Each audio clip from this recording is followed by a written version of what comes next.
Hello, listeners, and welcome to Cyberpunk Tales from the Oasis, Episode 4, Trickle Down. Congratulations on your new life, reads an official poster on the wall next to the exit of the border checkpoint waiting room. As our characters ponder the bizarre interviews they just gave, a million questions swirl through their minds. Though, for ISO, one thought rises above the rest. The person on the vidscreen in the waiting room. Her audio is muted, but whatever she's talking about seems important. He searches furiously on his agent, looking for more information. Could this be his first Oasis story? And how could he insert himself into the middle of whatever was going on? This is Episode 4, Trickle Down. So you do get one piece of important information. The stream sheets are abuzz with one specific thing that has recently happened. Apparently, something that is called the Trickle Down hydroponic system oh God, has been offline for the last 5 or 6 days. People are beginning to worry about where they're going to be getting their food and how long the food reserves will last, and whether this means the introduction of synthoplastic into their processed foods. People are exceedingly concerned about this. And there are several interviews from your lip reading. You kind of get the gist that they're talking about, what are we really gonna do from here on out, and what happens if we can't get this system up and running. And then there's another person that's like, we just need to trust that our dear leader is going to be able to take care of everything. Cool. I'll note it down. You note this down, and everyone goes and opens up their different packets, and inside the packets there is a little data shard. It gives you a map and access to where you will have a temporary apartment for the next week. It also has 50 eddies and a little form letter kind of apology note of, we're very sorry you had to go through, and then there's a line, and it's just written in, horrifying ambush.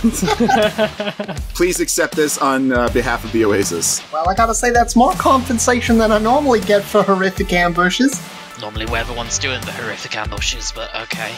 Once you have brought in all of this information and added it to your internal cyberwares and internal credit system, you go and open up the door, and it turns out this is just like the lobby. It opens right into the lobby of the police station. It's not a locked door. This is just a secondary waiting room, and you are free to go as you wish. It's 5 or 6, the sun is beginning to set, and you are on the streets of the Oasis for the first time. You step out into the air, which is significantly cleaner than in Night City, but still relatively polluted, and are filled with the bustle and sounds of the general city around you. The areas that you're in, I should just kind of describe the visuals of what the Oasis looks like, because you're now kind of close to the inner city of the Oasis. The buildings around you are just magnificent looking. They're fantastic jutting skyscrapers, filled with bulletproof glass and all sorts of fancy accoutrements to make these buildings just look incredibly impressive. But as your eyes go down a bit lower, you can see that there's some cracks in this facade of an exceedingly nice city, because there are, occasional homeless people camped out from place to place, or sections of the building that have, semi-temporary / permanent additions that have just been kind of hacked together or added on, leading to a bit of a fractured facade of this incredibly nice buildings right next to this abject extreme poverty and utilitarianism, I guess. The streets around you, there are people walking from place to place. The NPCs actually stay in place whenever your vision leaves them and then comes back. So, improvements on Cyberpunk already. But one thing that does immediately stick out to everybody who passes a DC 13 perception check. That could be any of us.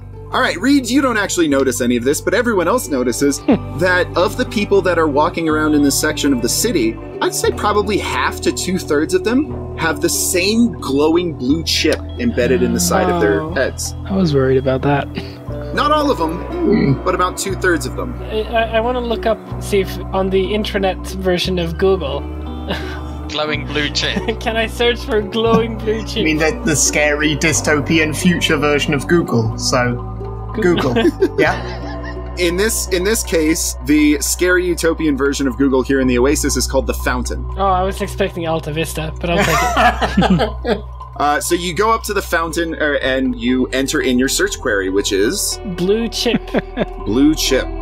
The first 30 or 40 responses that are streamed basically into your consciousness, because we've evolved past the need for screens, are, for lack of a better word, advertisements telling about this awesome blue chip that you can get it embedded into the side of your head, assuming you pass the pre-approval process and the credit check background. That promises to increase your cognitive load and give you the ability to remember more, think faster, and basically be a better person by up to 50%. Okay. What is catch? You type that into the fountain, and it gives you a definition for the word catch. To receive, opposite of to throw. I tell the other people in the group, apparently these blue chips make people's brain go faster. Huh. Well, sounds good to me. You'd think Night City would have those. It seems like Oasis has a lot of things that Night City don't have. Clean air? Well, yeah, I'd say that. Cleanish air.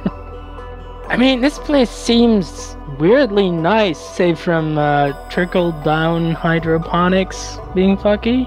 Huh. Trickle Down what now? It was on the screen sheets. There's something about their system malfunctioning and them having trouble. Oh fuck, they use Trickle Down. Yeah. That shit's a fucking scam. We use solid state. Solid state hydroponics. Yeah. Sticky seeds in ice. Grows faster. I have no idea what they use back in that city. All I know is that kid will come in a bag and it does the job. At this point, your ambient turn-by-turn directions were locked onto your apartments, and they've led you to this apartment building. There is a security guard at the front who, as you walk in, he sort of looks you up and down, and you feel yourself being scanned before he gives you kind of a nod of approval and waves you towards the elevators, which open for you. The elevators are made out of just really shiny brushed metal. They look almost brand new, and they're really large. So you're all able to comfortably step into the elevator. You get in, and the elevator kind of knows already where you're going. Takes you up to the right floor. You walk a little ways away from the elevator, and sure enough, there are 4 apartment buildings that have your name on little LCD screens out front. We're neighbors. Oh, great. How exciting. Now I'm Scottish again. Oh, yeah. Okay. Gotta grab this. You all open up the doors to each of your individual apartments and go in and get yourself situated. They're relatively nice apartments, complete with a computer terminal. There's a nice little view of a central plaza behind you with a little fountain, a basic food synthesizer that can make little protein bars for you whenever you need, but nothing really more complicated than any of that. And there is a fancy bed.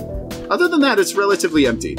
Well, perhaps if I wait here, the guy will contact me eventually. At this point, the sun is set and the lights inside your apartments kind of turn on ambiently. Let's go around to each person and see what they're doing in their apartment. So, obviously, like, Sadoye, you are waiting to be contacted. So, let's go with Jen next. I'm laid down on that bed. Or it sounds like you were saying this is all pretty basic, but this is damn fancy compared to what Mavis is used to. Seems like she ain't turning around back to Night City right just yet, so may as well make the most of it. All right, and ISO. Yeah. You have a full terminal for editing videos. Awesome. So first thing ISO does is make sure he backs up the audio recording of the interview at the police station onto his agent. But he doesn't quite trust the free terminal, so he just pops out his own laptop and starts working on that, hooking it up to the Wi-Fi and everything. It takes a little bit of finagling, but you finally get your laptop to accept the encryption key, and you're onto the intranet. Cool. And I start digging for some information about the Trickle Down hydroponics story. You begin researching that. And last up, Reed. So, Reed, it's been a very long time since he's slept under an actual roof. He just sort of stands there. Does this make him nervous? No, I think it's not so much nervous, it's like strange. So he's sort of unused to it, so he just sort of stands at the door for a little bit before eventually just peeling off his fucking leather armor, drops a helmet, mask fucking just drops to the ground, and he finds a shower. All right. Showers and sleeps. You take a shower, and it's exceedingly refreshing. Also, unlike Cyberpunk, you were able to take your clothes off before you shower, so, you know, we're 2 up. I have not played the game. All these jokes about how buggy it is going way over my head. That's all right. Okay, so you've all gotten situated in your room, and the sun has gone down. People are still kind of milling about, but not so much anymore, and there's bits of entertainment that are being suggested to you by the in-room AI that's trying to suss out your preferences and figure out what you're into. That being said, Sadoye, Da? while you're just kind of sitting around and waiting and maybe browsing through stuff or... Probably spending time like looking up the tech situation in the city in general, seeing what I might be working with. Okay, give me an investigation roll. Absolutely, I can do that. So many skills. I know, right? Interrogation, Is there investigation? No. Okay. No, that was very D&D of you. I know. Whoops. There's criminology, but I don't think. Let's go with library search. Yeah. Library search. Yeah, that makes sense. 17. Ooh. If I recall correctly, that is pretty good. This feat takes actual training, and a user can be considered professional. So you professionally search up information about the tech situation in the city. And what you get out of it is that Baxter Callum, the leader of the Oasis, the one who started the caravan and got everything all set up, was, by all accounts on the government-sponsored websites, a fucking technical genius, a wonderkind of his own time. And, you know, is of course still alive and still kicking. And while not all of the tech in the Oasis was necessarily directly created by Baxter Callum and his companies, a large majority of them either are or require some sort of integration with his systems. He's basically kind of tried to rebuild these systems. Right. The intranet and the communications platforms and things like that. Like, if you knew what the goal of the internet was and you were trying to invent it now, like, what would you change? Right.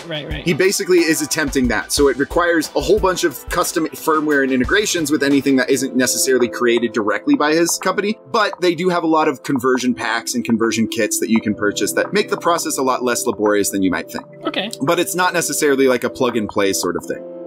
Yeah, and that's basically what you get out of it. While you're in the middle of searching this, you get a call on your personal communicator. I let it ring for 3 signals so as to not seem like I'm too eager. Ring, ring, ring, ring. Attention, someone is trying to get in contact with you. Ring, ring. I pick up the phone. You pick up the phone. Привет. And are met with a familiar, somewhat high-pitched voice. Hello? Hello? Hello? It's Brandon. Brandon, what? How the fuck did you get his number, you fucking piece of shit kid? It's Brandon. You remember me from the caravan? Unfortunately, yes. Oh, okay, good. This is Sadoye, right? Da. Okay, I'm sorry for calling your personal communicator like this, but I finally met up with my dad, and he's been trying to get a hold of you. Oh, shit. Brandon, I knew it was you. Dad! Dad, I got her on the phone! Dad! Brandon, you lovely little rascal. At least it wasn't on speaker. I'll send it over to you. Okay. There's a little beep, boop, boop. And then suddenly you hear on the other side of the voice, Hello? Hello, is this Sadoye? Da. Sadoye speaking. Oh, I'm so glad I've been able to get in contact with you. Your caravan didn't arrive, and I was really concerned. Are you okay? Did you get injured at all? No, I am all right. I have to take shower soon because I have lady brain on me, but otherwise I'm good. Oh, that's an oof. Oh wait, sorry, that was your wife? You hear him sigh on the other end. Ex-wife, but yes. Well, not so sorry then, maybe. Well, she was a good person. Regardless, anyway, I'm sorry that you had to go through that.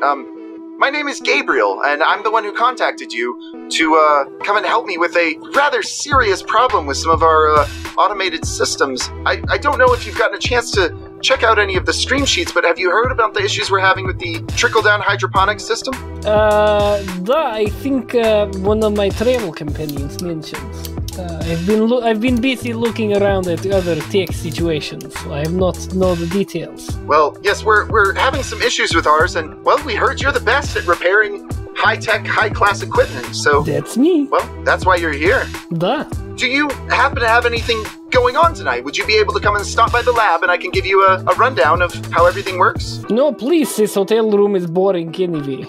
All right, excellent. Well, we'll send a card for you. Should be there in the next hour or so, and then we'll introduce you to our hydroponics system. Oh, I'm excited. It'll be very nice to meet you in person.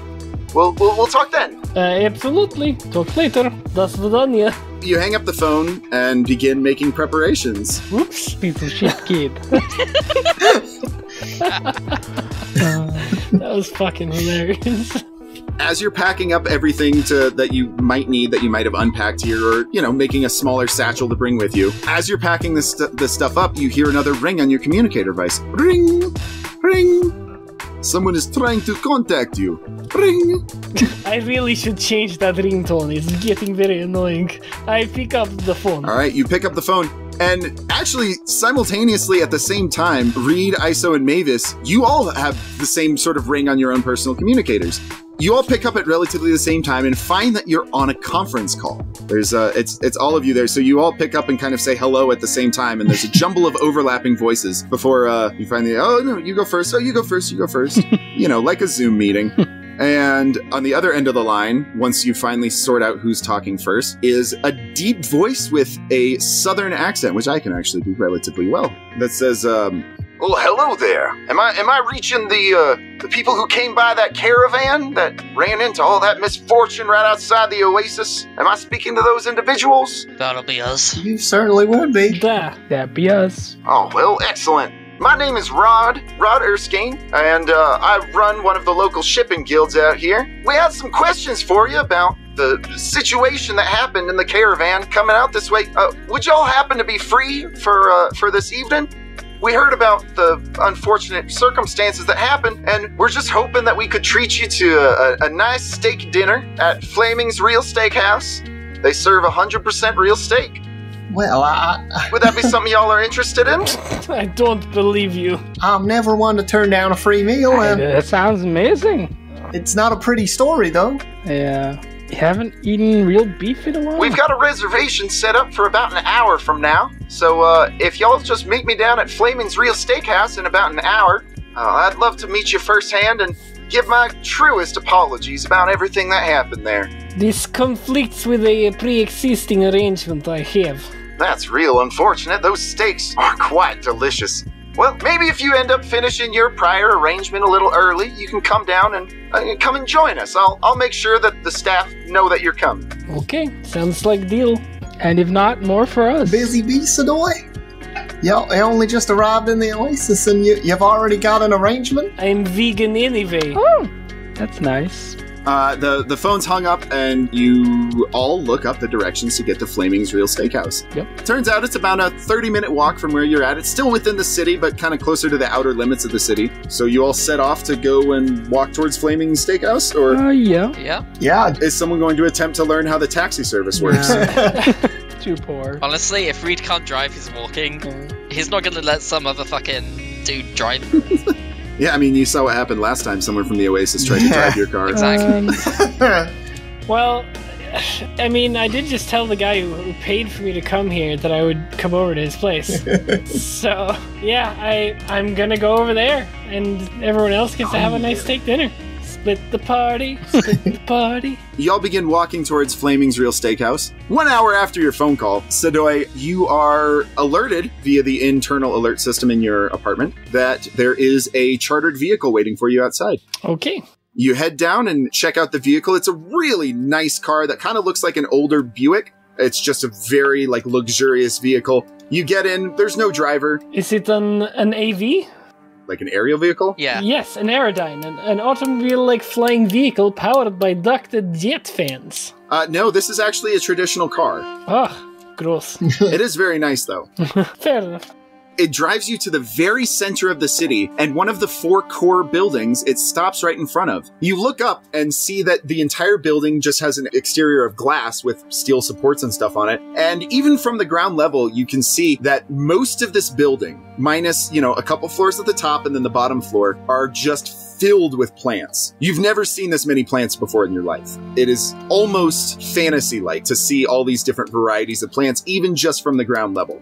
Whew, I don't have words. Well, you step out of the vehicle, and as you're admiring it, the vehicle drives away, and the doors in front of you open very invitingly, despite you being about 50 feet away from them, and there being nobody else around. I jog because it's like if someone holds the door open for you, you don't want to be impolite. You jog towards it, and as you pass through the doors, an elevator on the opposite end of this very nice-looking lobby that has a receptionist. An elevator opens up, and Brandon steps out with this tall, kind of suave-looking man with very striking features and long, wavy brown hair. As you get closer, you see, like, one of his eyes is clearly a cybernetic replacement because it's a different color and it's kind of flashing various patterns and things. Brandon steps out of the elevator, sees you, and goes, "Hey! Hey, over here!" Hello, Brandon, my friend. You are a cool kid. Hello. You walk up towards him while his father sort of follows behind a bit, absent-mindedly typing something on a data pad. Brandon walks up and goes, "Did you see how I did it? Did you figure it out? How I contacted you?" Did you hack my device when we were I hacked you! Yeah! Now I can talk to you anytime I want! Hooray!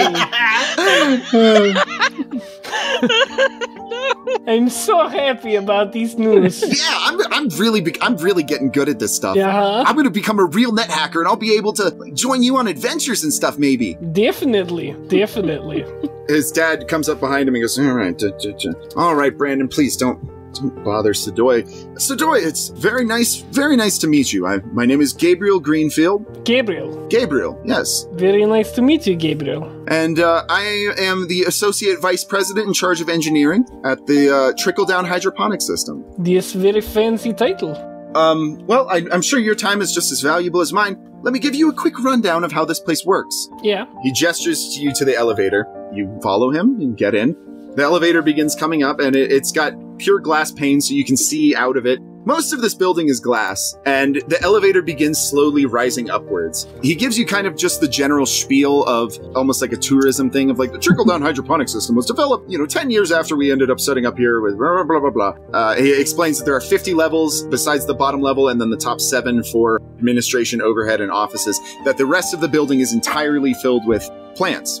That each level has 10 sections of plants per level, and that there was some sort of attack from a net hacker about a week ago, and since then, the trickle-down hydroponics system, the watering system on it, just stopped functioning. They tried replacing sensors, they tried replacing stuff, but no matter what they do, each time they replace different sections, it ends up breaking in a different way.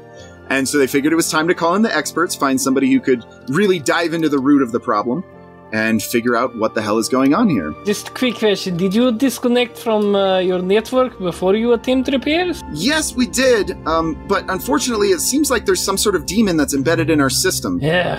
We've had our net hackers take a look at it, but every time we think we've cleared it out, it just seems to keep popping back up. We're worried that one of our technical systems has been compromised and infected with a virus, but there's just so many moving parts trying to keep this entire city fed. We figured we needed somebody to take kind of a fresh look at it. Okay, this is a big system, but I can help.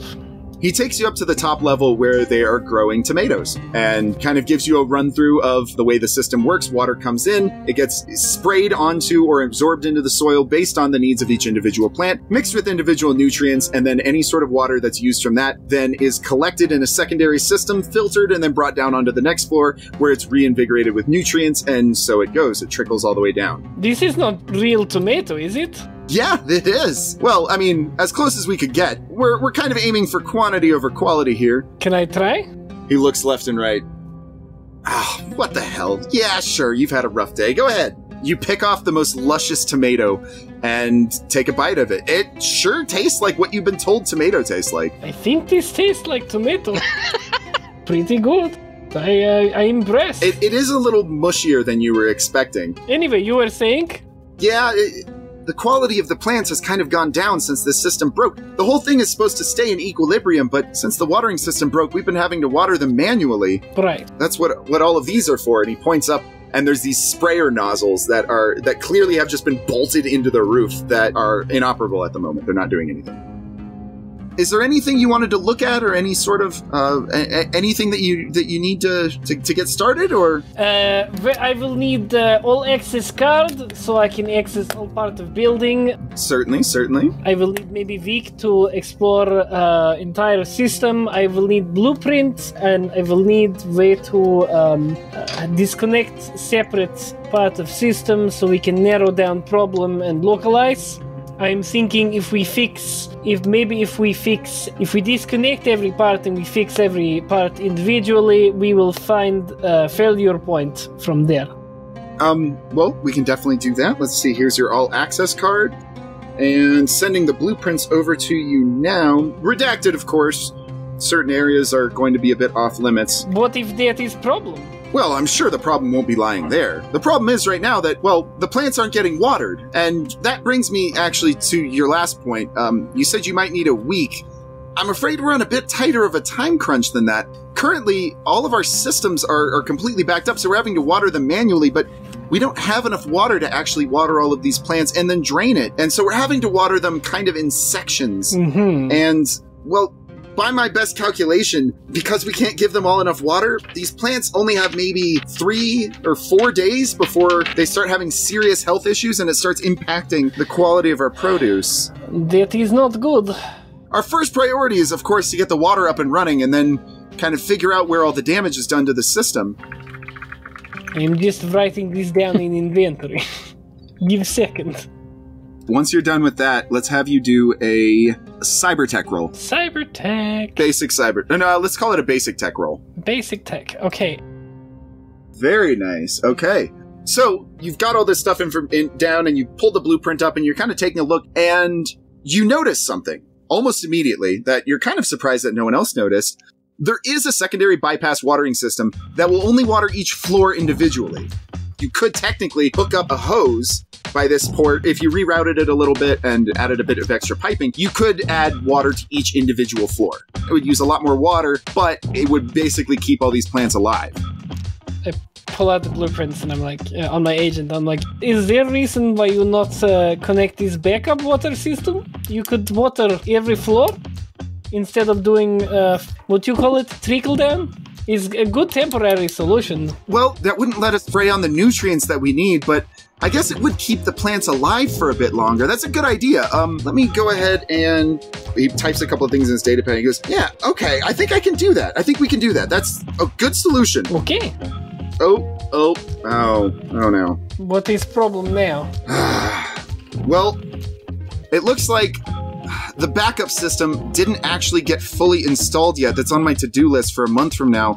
And they're missing water filters. We wouldn't be able to use just the raw water out of the Oasis. That is toxic and terrible. Right. We would need water filters for each individual floor, 42 of them in total. You cannot procure? Well, we could, but it would take probably a week or two, and we really don't have that much time.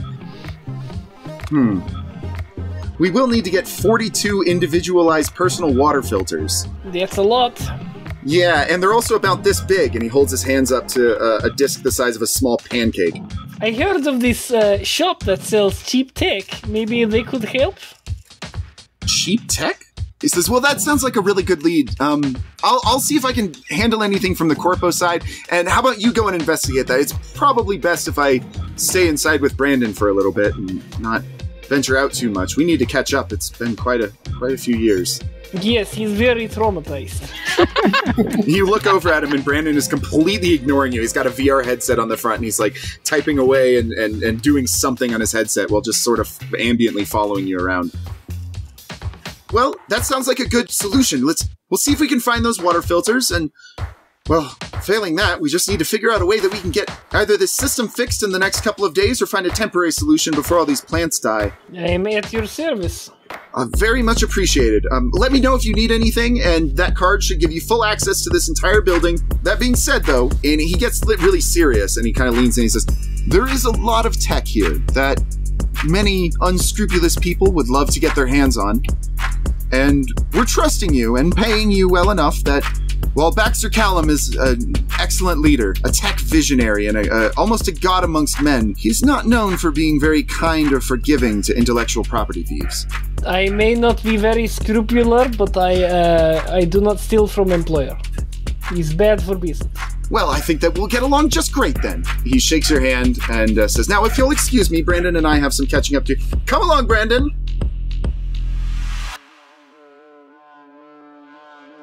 This has been Cyberpunk Tales from the Oasis, Trickle Down. We hope you're enjoying this introduction to the enigmatic Oasis. If you'd like to be notified as soon as the episodes release, please follow us on Twitter. We're @Oasis Cyberpunk.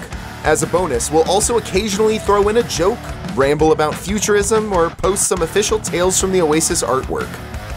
Thanks for listening, and remember, climate change is a class issue and is primarily driven by industry, not individual actions. When things get bad, the super wealthy folks in charge of these industries can just relocate wherever they like. It's the poor and middle class that are going to be stuck dealing with the consequences of an uninhabitable Earth. These corpo industry leaders have no stake in how much of this planet will be hospitable 20 years from now and are actively burning it to the ground just to bump their profits and stock prices a couple of percentage points. Interestingly enough, the entire group of people responsible for this whole mess could fit in just a few Greyhound buses. Until next time,